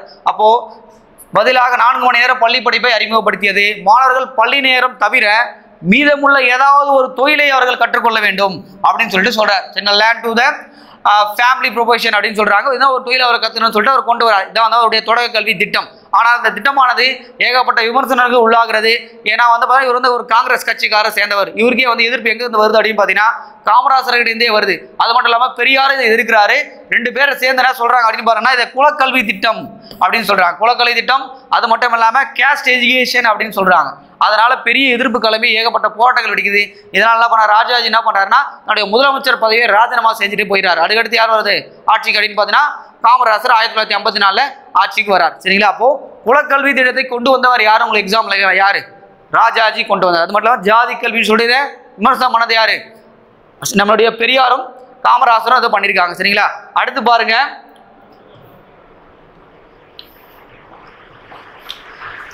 ராஜாஜினுடைய கல்வி திட்டமான பெரும் தொடர்ச்சியான விமர்சனம் ஏற்பட்டதால அவர் 1954 சரிங்களா அந்த பதவியிலிருந்து விலகப்படுகிறார். சரிங்களா, அதுக்கடுத்து ஆட்சிக்காரர் சொல்லிட்டேன் காமராசர் வரார். சரிங்களா, அது மட்டும் இல்லாமல் இவருக்கு வந்து பார்த்தீங்கன்னா சில அவார்ட்ஸும் கொடுத்துருக்காங்க. அவார்ட்ஸ்னா ரொம்ப முக்கியமான விட நம்ம இந்தியாவினுடைய மிக உயர்ந்த விருதாக இருக்கக்கூடிய பாரத ரத்னா விருது இங்கே கொடுக்குறாங்க. பாரத ரத்னா விருது வந்து முதல்ல இந்தியாவில் யார் வாங்கினாங்க அப்படின்னு பார்த்தீங்கன்னா நம்மளோட ராஜாஜி 1954 வந்து வாங்கியிருப்பார். சரிங்களா, 1954 முதலில் சில பாரத ரத்னா விருதை இவர் வாங்கினாரு. இவர் கூட சேர்ந்து ஒன்று 2 பேர் வாங்கினாங்க. ராதாகிருஷ்ணன். சரிங்களா, நம்முடைய இந்தியாவினுடைய 2வது குடியரசுத் தலைவர் இவருடைய பிறந்த நாள் என்ன பண்ணுறோம் நம்ம ஆசு தினமாக கொண்டாடப்படும். அதுக்கடுத்து பார்த்தீங்கன்னா சர் சி வி ராமன் வந்து பார்த்தீங்கன்னா ஒரு இயற்பியலுக்கான நோபல் பரிசு ஆசியாவிலேயே முதல்ல வாங்கினார் இவர். சரிங்களா, 1930 ஒளிச்சிதறல் நீங்கள் படிச்சிருப்பீங்க. வானம் ஏன் நீல நிறமாக தோன்றுகிறது, கடல் ஏன் வந்து பார்த்தா நீல நிறமாக இருக்குது அப்படின்ற ஒரு ரீசன்லாம் இது பண்ணி ப்ரூவ் பண்ணி 1930 வந்து இவர் நோபல் பரிசு கொடுத்துருப்பாங்க. சரிங்களா, அந்த 3 பேருமே பார்த்தா தமிழ்நாட்டை சேர்ந்தவர்கள். இது 3 பேருக்குமே எப்போ இது கொடுத்துருக்காங்க? 1954 பாரத ரத்னா விருது கொடுத்துருக்காங்க. ஆனால் முதல்ல வாங்கினது யாருன்னா ராஜாஜி வாங்கிறார். அது ஞாபகம் வச்சுங்க. சரிங்களா, சரி, அடுத்து வந்து பார்த்தீங்கன்னா இவர் மூதறிஞர் என்று ஏன் அழைக்கப்படுகிறார் அப்படின்னு நம்ம பார்க்கலாம். இப்போ வந்து 1954 என்ன பண்ணியிருக்காரு? கட்சியை விட்டு சரிங்களா முதலமைச்சர் பதவியை ராஜினாமா பண்ணிட்டு வேற இடத்துக்கு இவர் போயிட்டார். சரிங்களா, இவர் அடுத்து போனது மட்டும் இல்லாமல் காங்கிரஸை எதிர்க்கக்கூடிய எல்லா வேலைகளையும் இவர் பார்க்குறாரு. ஏன்னா நான் காங்கிரஸ்லாம் இருந்தேன், அவங்கள எனக்கு ஆதரவு கொடுக்கல, ஏன்னா காமராஜரே நம்மளை எதிர்த்துறாரு. அப்போ காமராஜர் எதிர்த்து இங்கே அரசியல் பண்ணணும். அப்போ காமராஜருக்கு ஆப்போசிட்டாக இங்கே இருக்கிறது யாரு? டிஎம்கே இருக்காங்க. சரிங்களா, திமுக இருக்காங்க. திமுகவோட சேர்ந்து சில கூட்டணி இதெல்லாம் பண்ணுறாரு. தேர்தல் ஆட்சி பிடிக்கிறது திமுகவுக்கு ரொம்ப ஹெல்ப்ஃபுல்லாகவும் இருக்கார். அதனால இவர் மூதறிஞர் என்று அழைக்கப்படுகிறார். என்னென்ன விஷயங்கள் பண்ணியிருக்காரு மூதறிஞர் பார்க்கலாம். சரிங்களா, பாருங்க. காங்கிரஸை விட்டு வெளியேறிய ராஜாஜி அவரை போன்று அதிருப்தியாளர்களை கொண்ட ஒரு காங்கிரஸ் சீர்திருத்த குழு சரிங்களா காங்கிரஸ் ரீஃபார்ம் கமிட்டி என்ற ஒரு கட்சியை 1957 உருவாக்குறார். ரொம்ப முக்கியமான விஷயம். இவர் போனதுக்கு அப்புறமா ஃபர்ஸ்ட் ஒரு கட்சி என்ன கட்சி அது? Congress reform committee. அதனுடைய தலைவராக வந்து பார்த்தீங்கன்னா KS வெங்கடகிருஷ்ணன் வந்து நியமனம் பண்றாங்க. இவங்க இந்த கட்சியான 1957 சட்டமன்ற தேர்தலில் போட்டிட்டு ஒரு முக்கியமான சில இடங்களில் வெற்றி பெறாங்க. இதனால வந்து காங்கிரஸ் சில அதிருப்தி ஏற்படுது, அவங்களுக்கு ஏற்படுகிறது. சரிங்களா, அதுக்கடுத்து வந்து பாருங்க 1959 சுதந்திர கட்சியை வந்து பார்த்தீங்கன்னா பார்ட்டியை வந்து ஸ்டார்ட் பண்றாரு 1959. சரிங்களா, ரொம்ப முக்கியமான ஒரு விஷயம். சரிங்களா, இதனுடைய கட்சியினுடைய தலைவராக இருக்கக்கூடியவர் யாருன்னா NG ரங்கா முதல் இது இருக்காரு. அடுத்து வந்து பொதுச் செயலாளர் இருக்காருன்னா மினோ மசானி வந்து இருக்கார். சரிங்களா, அது ரொம்ப தெரிஞ்சு வச்சுங்க. பட் இருந்தாலும் இவர் வந்து சுதந்திர கட்சியை வந்து எப்போ ஆரம்பிக்கிறாரு? 1959. இப்போ 2வது ஒரு கட்சியை வந்து என்ன பண்ணாரு இவர் ஆரம்பிச்சிருக்காரு. இது கொஞ்சம் ஞாபகம் வச்சுங்க. அடுத்து பாருங்க சார், இது வந்து பார்த்தீங்கன்னா 2 கட்சியை ஒரு ஓபன் பண்ணிட்டாரா? இந்த 2 கட்சியுமே என்ன சொல்ல வர்றாரு பாருங்க. சுதந்திரா கட்சியை பெரியார் வந்து ஒரு விமர்சனம் பண்றார். இது வந்து பார்த்தீங்கன்னா ஒரு இனநல கட்சி என்று வந்து பார்த்தீங்கன்னா சொல்றார் பெரியார். உங்களுக்கே தெரியும் பெரியாரும் ராஜாஜியும் வந்து பார்த்தீங்கன்னா ஒரு காலத்தில் ஒத்தியாமை இயக்கம் நடக்கும்போது சரி, சுதேசி இயக்கம் நடக்கும்போது ஒன்னா இருந்து பிரச்சாரம் பண்ணாங்க. இதெல்லாம் நம்ம பார்த்தோம். பட் இருந்தாலும் வந்து பார்த்தீங்கன்னா பெரியாருக்கும் ராஜாஜிக்கும் ஏகப்பட்ட முரண்பாடுகள் இருக்கு. என்ன காரணம், குலக்கல்வி திட்டத்தை கொண்டு வந்ததுக்கு அப்புறமா பெரியாருக்கும் அவருக்கும் கிளாஷ் உருவாச்சு ஆரம்பிச்சு. அதனால தான் என்ன பண்றாரு, அவர் என்ன விஷயம் கொண்டு வந்தாலும் இவர் எதிர்க்க ஆரம்பிக்கிறார். சரிங்களா? அப்போ அதுக்கடுத்து வந்து பாருங்க, இந்த கட்சியினுடைய சார்பாக சரிங்களா ஒரு மேகசின் வந்து ரிலீஸ் பண்றாரு ராஜாஜி. என்ன மேகசின் பாருங்க, சுயராஜ்யா என்ற மேகசின். சரிங்களா? அதை வந்து இங்கிலீஷ் மேகசினை வந்து பார்த்தீங்கன்னா ரிலீஸ் பண்றாரு. என்னுடைய ஆசிரியர் யாரு, கசா சுப்பராவ். இவர் தான் வந்து பார்த்தீங்கன்னா ஆசிரியர். ரொம்ப முக்கியமான விஷயம். அது மட்டும் இல்லாம இந்த பெரியாரும் அண்ணாவும் என்ன பண்ணுவாங்கன்னா இந்த திராவிட நாடு கோரிக்கையை ஏற்றுவாங்க. சரிங்களா? ஆனா நம்முடைய ராஜாஜி என்ன பண்ணுவார் அப்படின்னு பார்த்தீங்கன்னா தட்சிண பிரதேசம் கேட்பார். தட்சிண பிரதேசம் என்றால் எதுலாம் சொல்லலாம் அப்படின்னு பார்த்தீங்கன்னா நம்முடைய கேரளா, தமிழ்நாடு, கர்நாடகா, இது 3 ஸ்டேட் தான். ஆனால் திராவிட நாடுன்னு சொல்லும் போது வந்து பார்த்தீங்கன்னா நம்முடைய தமிழ்நாடு, கேரளா, கர்நாடகா, ஆந்திர பிரதேசம். சரி, இந்த 4 சேர்த்து சொல்றாங்க. ரெண்டுமே ஒரே மணி தான். பட் இருந்தாலும் 2 பேருமே இதை மாற்றி எதிர்ப்பாங்க. தட்சண பிரதேசம் என்ற விஷயம் வந்து பார்த்தா கொண்டு வந்து யாரு, ராஜாஜி. இதுக்கு வந்து எதிர்ப்பு பெரியார். அவங்க திராவிட நாடு கேட்பாங்க. ஒரு 1962 காலகட்டத்தில் இந்திய சீன போர் ஏற்படும் போது அந்த கோரிக்கையானது அவர்கள் நிராகரிச்சிருப்பாங்க. இதுக்கு மேலே நம்ம வந்து தனிநாடு கோரிக்கை நம்ம கேட்கக்கூடாது. ஏன்னா நம்ம சீனாக அடிபட்டு போயிட்டோம். இது மாதிரி தனிநாடு கோரிக்கை கேட்டால் நம்மளுக்கு ஏகப்பட்ட பிரச்சனைகள் வருன்றதுக்காக அந்த கோரிக்கைகள் அவர் என்ன பண்ணுறாங்க, அதுக்கு மேலே அதை பேச மாட்டாங்க யாருமே. சரிங்களா? அப்போ தட்சிண பிரதேசம் வேணும்னு சொன்னது யாருன்னா காங்கிரஸ்காக தான் கேட்குறாங்க, ராஜாஜி தான் கேட்கிறார். சரிங்களா? ஆனால் வந்து பெரியார் அண்ணால தான் கேட்குறாங்க, திராவிட நாடு கேட்குறாங்க. சரிங்களா? அந்த விஷயம் தெரிஞ்சு வச்சுங்க. அடுத்து பாருங்க, அது மட்டும் இல்லாமல் இவர் வந்து பார்த்தீங்கன்னா ஒரு முக்கியமான ஒரு மீட்டிங் வந்து பண்ணுறாரு. உங்களுக்கே தெரியும் இந்திய சீன போர் எப்போ நடந்தது, 1962 நடந்தது. சரிங்களா? அப்போ என்ன பண்ணுறாங்கன்னா இவர் காந்தி அமைதி இயக்கம் சார்பாக சரிங்களா உலக அமைதிக்காக அணு ஆயுத பயன்பாட்டை நிறுத்தி வைக்க 1962 அமெரிக்க அதிபர் ஜான் எஃப் கென்னடியை வெள்ளை மாளிகையில் சந்தித்து பேசுறார். இந்தியா சார்பாக போய் பேசுறார். சரிங்களா? அப்போ ஒரு மூதறிஞர் தான் வந்து பார்த்தீங்கன்னா நல்ல ஒரு விவேகமானவர்ன்றதை நம்ம இப்போது புரிஞ்சிக்கலாம். சரிங்களா? அடுத்து பாருங்க, 1957 அவர் தனியாக போட்டி போட ஆரம்பிச்சார். 1959 சுந்தரா கட்சி ஓபன் பண்ணார். 1962 தேர்தல் நடக்குது. அதில் டிஎம்கே ஓட கூட்டணி போறார். திமுக என்ற கட்சியில அப்ப அண்ணா வந்து பெரிய ஜாமானா இருக்காரு. அவரோட சேர்ந்து என்ன பண்ணாரு, ஒரு கூட்டணி ஆட்சியை வந்து ஏற்பட அமைத்து போடுகிறார். பிறகு 1967 ஏன்னா 64 திரும்பி காமராஜர் ஜெயிப்பார். ஜெயிச்சு என்ன பண்ணுவார், ஒரு வருஷம் இருந்துட்டு இளைஞர்களுக்கு வாய்ப்பு சொல்லிட்டு ஒதுக்கிட்டு பகவத் செல்லத்தை என்ன பண்ணுவாங்க, முதலமைச்சராக போடுவாங்க. அதுக்கடுத்து காங்கிரஸ் வளர்ச்சி என்பது இங்கே தடைப்பட்டு போயிடுச்சு. சரிங்களா? அப்போ 1967 தேர்தலில் சரிங்களா கூட்டணி அமைத்து அண்ணாவை ஆட்சி கட்டில் அமர வைப்பது வந்து பார்த்தா ராஜாஜி ஒரு பெரும் பங்காற்றினார் என்று ஞாபகம் வச்சுங்க. சரிங்களா? அப்போ அதனால தான் என்ன பண்றாரு, அண்ணா இவரை மூதறிஞர் என்று அழைக்கப்படுகிறார். சரிங்களா? மூதறிஞர் என்று சொல்றது யாரு, அண்ணா தான் சொல்றார். சரிங்களா? அப்போ ராஜாஜியோட ஒரு கூட்டணி வைக்காம இருந்தாலும் அண்ணா ஜெயிச்சிருக்க முடியாது. சரிங்களா? அப்போ பாருங்க, ராஜாஜி காங்கிரஸ்ல இருந்தாரு. அதுக்கு எதிர்ப்பாக ஏகப்பட்ட விஷயங்கள் அவர் பண்ணியிருக்காரு. காங்கிரஸ் இங்க தமிழ்நாட்டிலிருந்து தூக்கணுன்ற பிளான்லேயே அவர் மாறிட்டார். அவர் கடைசியில் என்ன பண்ணிருக்காரு, அண்ணாவோட கூட்டணி வைத்து அது அண்ணாவை ஆட்சி கட்டில் அமர வைத்திருக்கிறார். சரிங்களா? அப்போ 1938 சென்னை மாகாண முதலமைச்சராக இருந்த ராஜாஜி அப்ப என்ன பண்ணாரு, இந்திய மொழியை தொடக்க இதுல வந்து புகுத்தினார். ஆனால் 1965ஆம் ஆண்டு தமிழகத்தில் மாணவர்களால் கொண்டு வரப்பட்ட இந்தி எதிர்ப்பு போராட்டம் சரிங்களா நடத்தப்பட்ட போது அவர்களுக்கு ஆதரவாக சரிங்களா மாணவர்களுக்கு ஆதரவாகவும் இந்தி திணிப்புக்கு எதிராகவும் ராஜாஜி பேசினார். ஒரு காலகட்டத்தில் அவர் ஐஎன்சியில் இருக்கும் போது இந்திக்கு ஆதரவாக பேசியிருக்கார். பட் இருந்தாலும் பாருங்க, அதை விட்டு வெளிவரும் போது அதுக்கு எதிராகவும் பேசியிருக்கார். சரிங்களா? அப்போ 1963 இந்திய ஆட்சி மொழி சட்டம் அப்போது அமைச்சராக இருக்கிற லால் பகதூர் சாஸ்திரி கொண்டு வருவார். அவர் என்ன சொல்லுவார்னா மும்மொழி கொள்கையை கொண்டு வருவார். சரிங்களா? தமிழ் சரிங்களா ஃபர்ஸ்ட் வந்து பார்த்தீங்கன்னா ஹிந்தி, அவருடைய துணை மொழியாக ஆங்கிலம் இருக்குன்னு சொல்லுவார். பட் இருந்தாலும் நம்ம தமிழ்நாட்டில் இருக்கக்கூடிய அரசியல் கட்சி தலைவர் என்ன சொல்லுவாங்க அப்படின்னு பார்த்தீங்கன்னா, நம்முடைய முதன்மையான மொழி தமிழ், அதுக்கடுத்து 2வது மொழியாக நாங்கள் எது யூஸ் பண்ணுவோம்னா ஆங்கிலம் தான் யூஸ் பண்ணுவோம், நாங்கள் வந்து இந்தியை வந்து யூஸ் பண்ண மாட்டோம்னு சொல்லிட்டு இந்திய எதிர்ப்பு போராட்டம் நடைபெறும். சரிங்களா? இதான் இந்திய 2வது சரிங்களா 3வது இந்திய எதிர்ப்பு போராட்டம் சொல்லலாம். சரிங்களா? அப்போ ராஜாஜியோட நிலைப்பாடு என்பது எப்படி இருக்கு பாருங்க. அரசியல் ரீதிக்காக அவர் என்ன பண்ணிருக்காரு, தன்னுடைய நிலைப்பாடை மாத்திட்டு இருக்காரு. சரிங்களா? அதனால தான் என்ன பண்றாங்க, அவரை மூதறிஞன்னு சொல்றாங்க, சாணக்கியான்னு சொல்றாங்க. சரிங்களா? அடுத்து பாருங்க, இன்னொரு விஷயம் இவர் பண்ணியிருக்கார். ஏன்னா காமராஜனுடைய ஆப்போசிட்டா தான் இவர் இருந்தார். பட் இருந்தாலும் காங்கிரஸுக்குள்ள ஒரு பிளவு ஏற்படுகிறது. சரிங்களா? 1971 காலகட்டம் சரிங்களா இந்திரா காங்கிரஸ் சொல்லுவாங்க, காமராஜர் காங்கிரஸ். சரிங்களா? இந்திரா காங்கிரஸ் என்ன சொல்லுவாங்கன்னா சரிங்களா இந்திய தேசிய காங்கிரஸ்ல ரிகூஷன் அப்படின்னு சொல்லுவாங்க, கோரிக்கை. வந்து பார்த்தீங்கன்னா ஐஎன்சி ரிகூஷன் வந்து பார்த்தீங்கன்னா கோரிக்கை. இவங்க வந்து பார்த்தீங்கன்னா ஒரு பிரிவு, இவங்க வந்து இந்திரா காங்கிரஸ் அப்படின்னு சொல்லுவாங்க. அடுத்து வந்து பார்த்தீங்கன்னா காங்கிரஸ் ஓ இது வந்து ஆர்கனைசேஷன் அமைப்பு. இது வந்து பார்த்தீங்கன்னா ஒரு பழமையான அமைப்பு. இது வந்து காமராஜனுடைய இதுவில் இருந்தது. அதுக்கடுத்து காமராஜுடன் வந்து பார்த்தீங்கன்னா கூட்டணி வச்சிருக்காரு யாரு, நம்முடைய ராஜாஜி வந்து கூட்டணி வச்சிருக்காரு சரிங்களா. இந்த இந்திரா காங்கிரஸ்ல வந்து பார்த்தீங்கன்னா இந்திரா காந்தி அம்மையார் பெரிய சவாலால் போட்டி போட்டு அந்த எலெக்ஷன் டைம்ல வந்து பெரும்பான்மை பார்த்தீங்கன்னா 352 சீட்டுகள் சரிங்களா மக்களவையில் இடம்பெற்று வெற்றி பெற்று மீண்டும் ஆட்சி கட்டில் அமர்வார். அதுக்கடுத்து பார்த்தீங்கன்னா இந்த காங்கிரஸ் அண்ணா காமராஜ் தலைமையிலான இது வந்து பார்த்தீங்கன்னா பாரதிய ஜனதா பார்ட்டி சரிங்களா அதோட இணைச்சிருவாங்க சரிங்களா. அப்போ இவர் வந்து பாருங்க இவருடைய அரசியல் நிலைப்பாடு என்பது எப்படிலாம் மாறி போயிருக்குன்னு பாருங்க சரி. அரசியல்வாதிகள் இப்படி தான் பண்ணுவாங்க, நம்முடைய ஆட்சி கட்டில் அமர்றதுக்காக ஏகப்பட்ட வேலைகளை இவங்க பார்த்துருக்காங்க சரிங்களா. சரி அடுத்து வந்து பார்த்தீங்கன்னா இவர் ஓகே இவர் இலக்கியத்தில் என்னென்ன விஷயங்கள் பண்ணிடுறாங்க, ஏன்னா இவருக்கு சாகித்ய அகாடமி ஒரு விருதை கொடுத்துருக்காங்க. ஃபர்ஸ்ட் இலக்கிய பங்களிப்பு என்ன பண்ணிக்கிறான்னு பார்க்கலாம். கல்கி இதழில் ராமாயணத்தை மையப்படுத்தி இவர் எழுதிய சக்கரவர்த்தி திருமுகன் சரிங்களா இந்த நூல் வெளிவந்தது. நூல் 1958 சாகித்ய அகாடமி விருதானது அளிக்கப்பட்டது சரிங்களா. ரொம்ப முக்கியமான ஒரு விஷயம், ஏன்னா சாகித்ய அகாடமி வந்து பார்த்தீங்கன்னா விருது வாங்கியது சக்கரவர்த்தி திருமுகன், அதுவும் கல்கி இதழில் ராமாயணத்தை மையப்படுத்தி எழுதியது சக்கரவர்த்தி திருமுகன் சரிங்களா. அடுத்து வந்து இவர் எழுதிய மற்ற நூல்கள் பார்த்தீங்கன்னா திருமூலர் திருமொழி, அடுத்து வந்து பார்த்தீங்கன்னா சோகிர்தர் சரிங்களா. அடுத்து வந்து குடிகெடுக்கும் கல்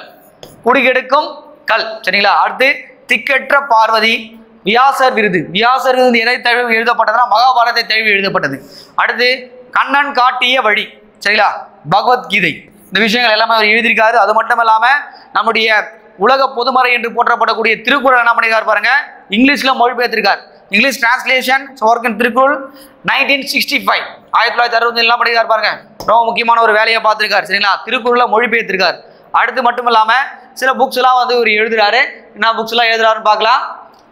he wrote the mankind of protest சரிங்களா.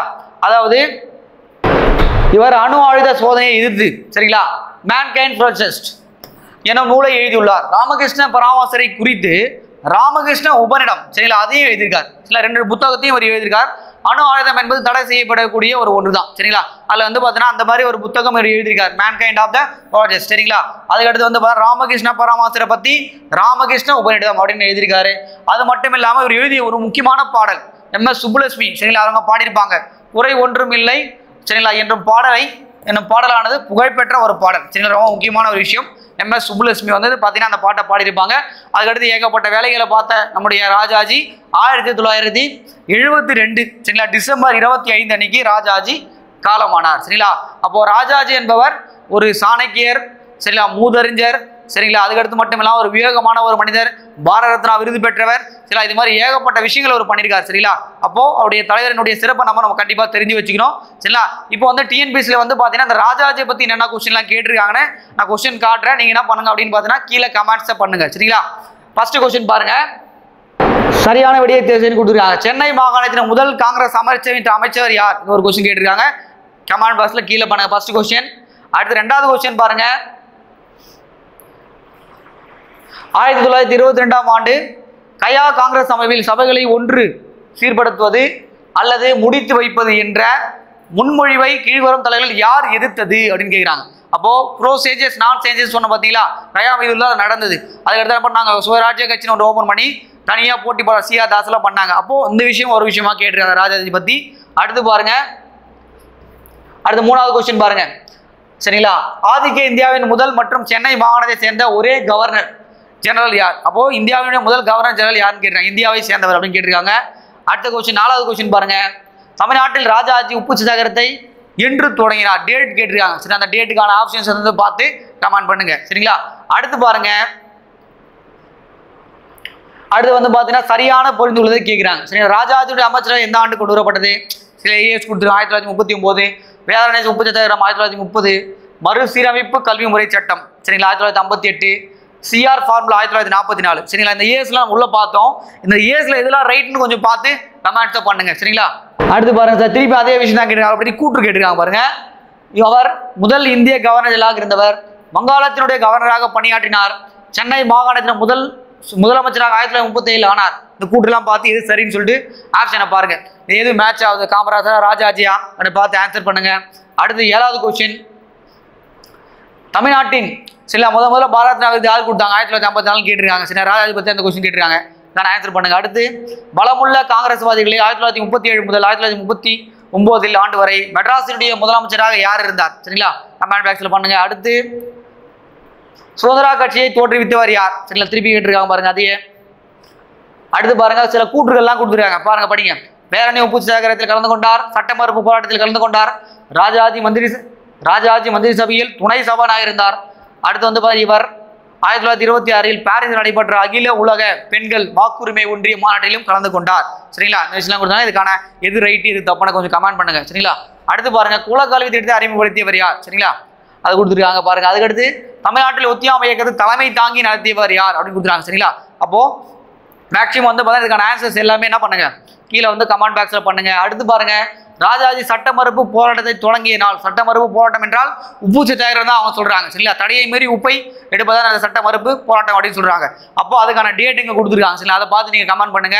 அப்போ இந்த கிளாஸ்ல வந்து பார்த்தீங்கன்னா மேக்ஸிமம் நம்ம ராஜாஜி பத்தி ஃபுல்லாவே பார்த்தோம். இதை தாண்டி பார்த்தா ராஜாஜி பத்தி வெளியே கேட்கறதுக்கான வாய்ப்புகள் கிடையாது. சரிங்களா? இதை நல்லா படிச்சு வச்சுங்க, கண்டிப்பா கேட்பாங்க. சரிங்களா? உங்களுக்கு முதலே சொன்ன விஷயம் தான்.